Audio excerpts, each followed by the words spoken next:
citizens' comments. Anyone wishing to address the Board of Supervisors now has the opportunity to do so. Please come forward and state your name.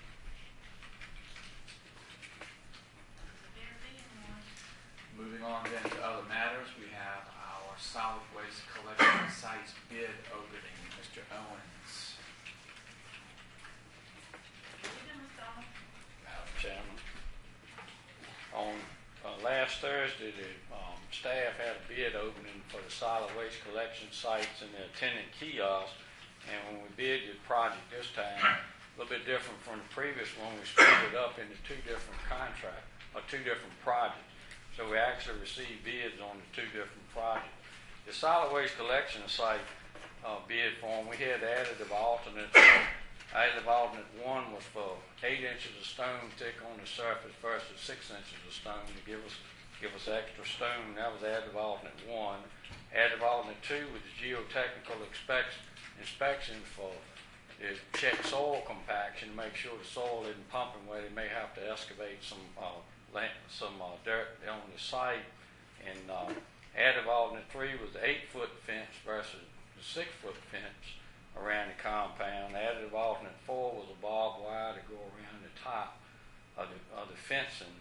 Additive alternate 5 was to add the additional compacted concrete pad so that in the future, if we went to recycling or needed that second one, we'd already have it there.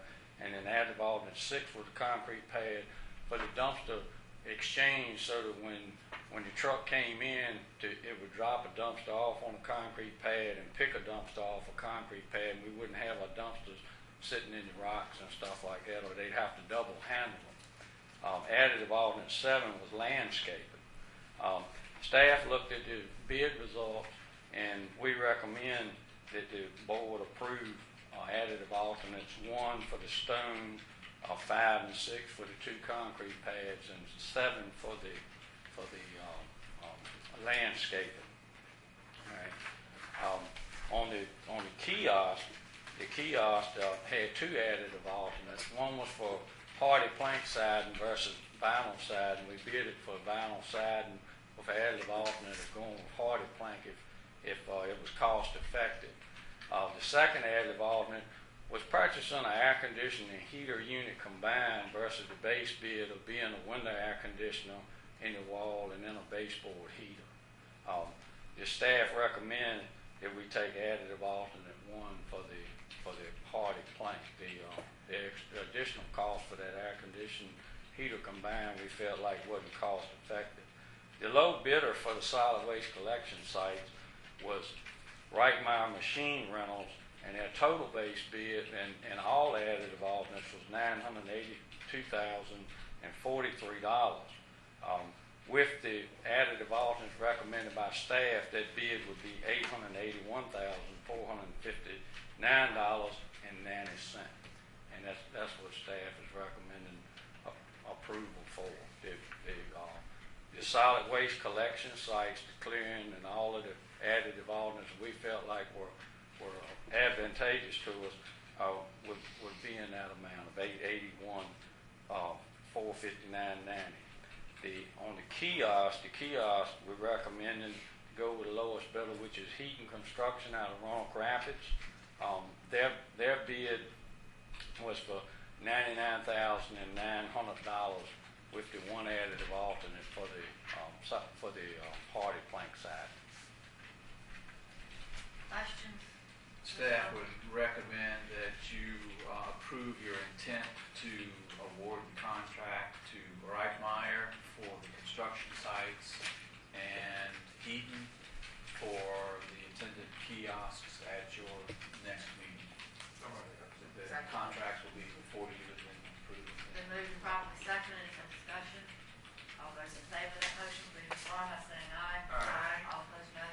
Motion is carried. Thank you, Mr. Owens. Thank you. Mr. Owens, Yes, do you sir. have at this time, do we have any tentative dates on starting and completion?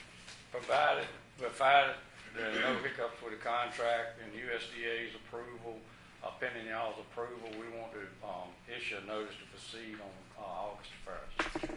That's our tentative notice to proceed. That gives us the month of July to take care of all of the contracts, administrative work that USDA requires for them to start their work. And they have how many months to do that? They have substantial completion of May and final completion for June.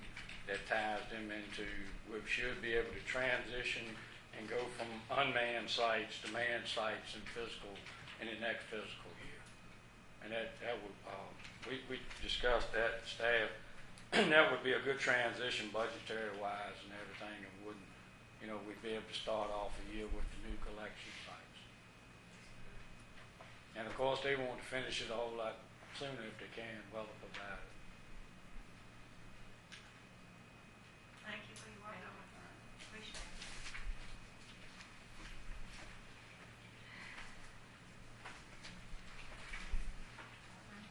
I'm sorry, all in favor of approving it, please signify by saying aye. Aye. All opposed, no. Motion is carried. I'm so thrilled, I can't believe we're gonna have dumpsters. Yes. The next item is the reassessment contract. There was a consultant selection committee for the 2014 reassessment. It consisted of the Commissioner of Revenue, Martha Swenson, Deputy County Administrator Brendan Parson, and me. We advertised for proposals, and the committee interviewed 3 reassessment firms. Those firms were Wampa Eanes Appraisal Group Limited, Blue Ridge Mass Appraisal Company, and Pearson's Appraisal Service, Inc. The committee recommends the board approve Blue Ridge as the firm to conduct the 2014 Greenville County reassessment. Mr. Slayton will be preparing the contract.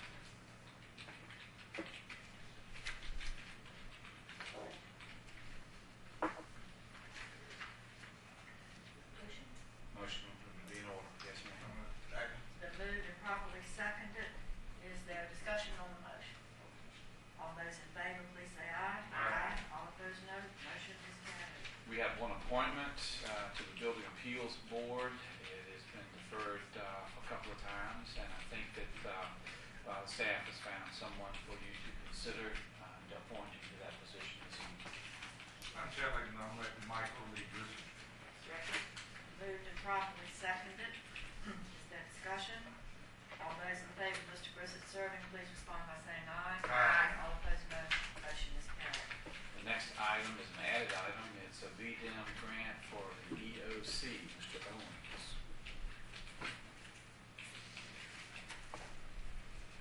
Madam Chairman and Board, the staff request approval of the attached resolution that was in your Friday memo authorizing Mr. Whittington and Ms. Parson to sign to execute and sign any documents required by the Department of Emergency Management for a $50,000 grant to help put upgrades in our EOC equipment.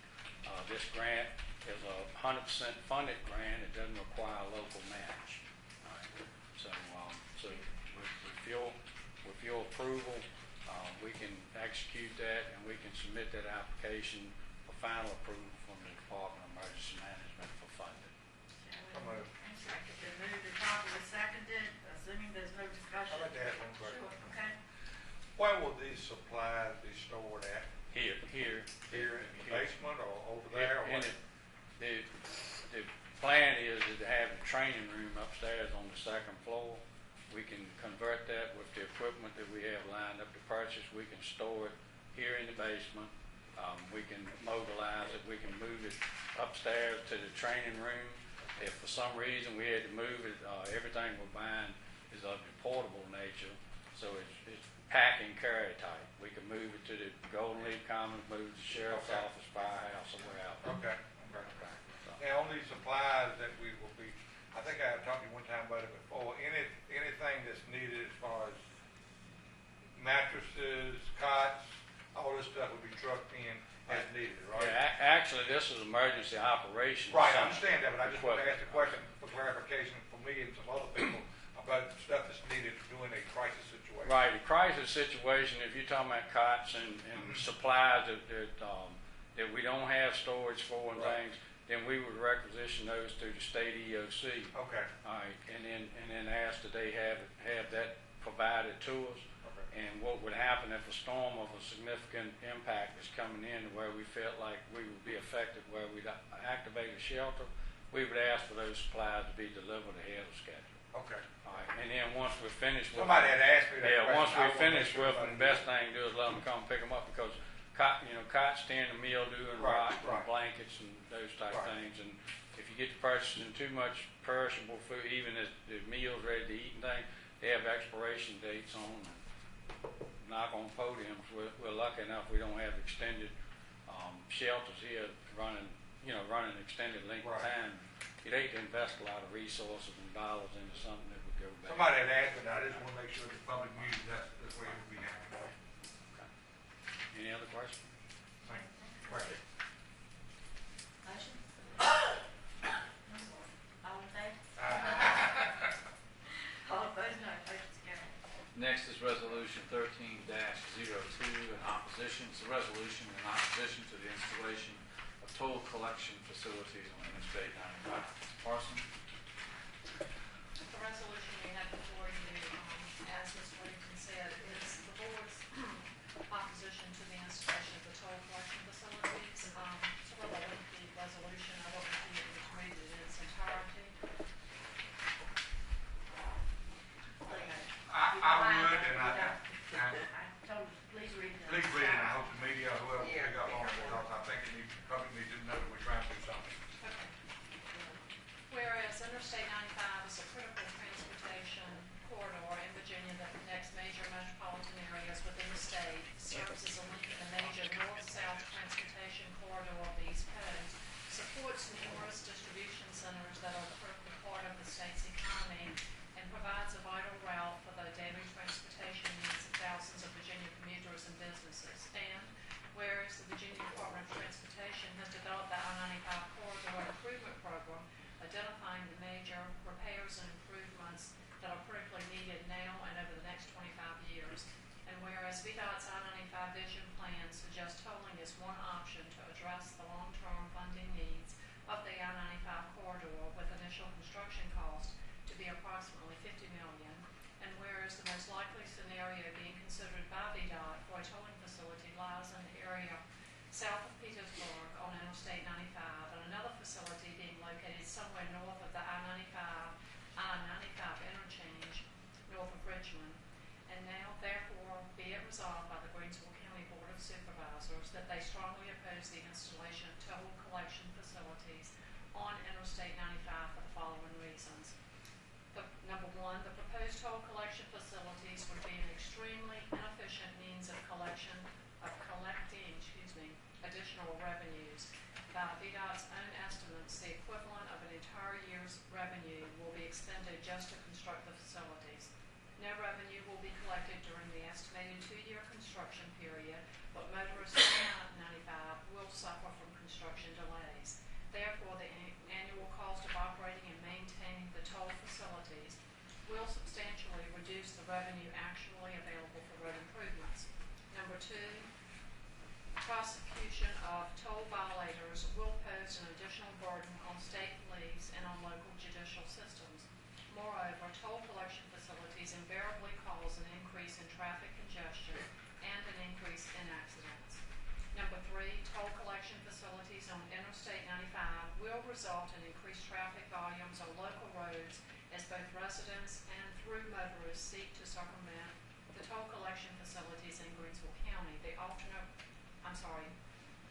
In Greensville County, the alternate route would be Highway 301, which is utilized much of the year by farm equipment and school buses.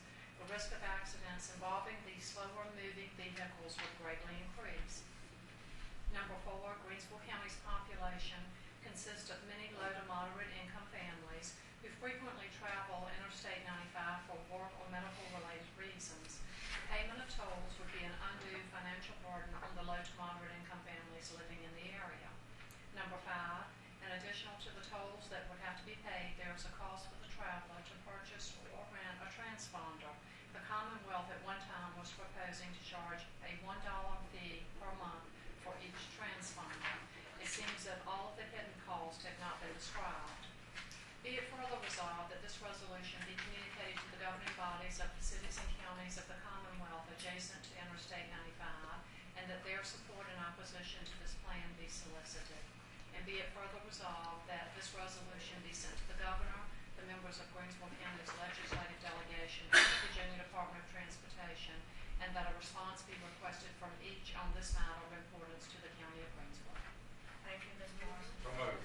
It's been moved and properly seconded that resolution 13-02 in opposition to the installation of toll collection facilities on Interstate 95.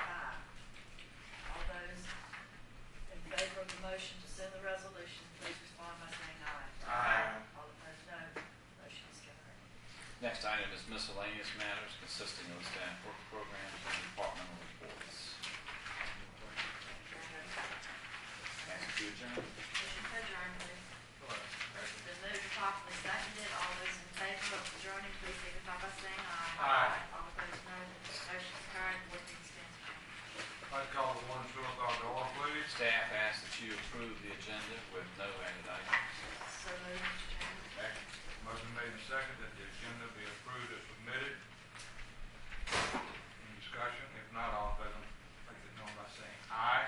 Aye. All opposed, no. Motion carried. Staff requests action on the consent agenda consisting of the minutes of the June 18th meeting, budgetary matters, warrants, and a resolution regarding personnel matters resulting from closed session. Second. Motion made and seconded. Any discussion? If not, all in favor, motion make it known by saying aye. Aye. All opposed, no. Motion carried.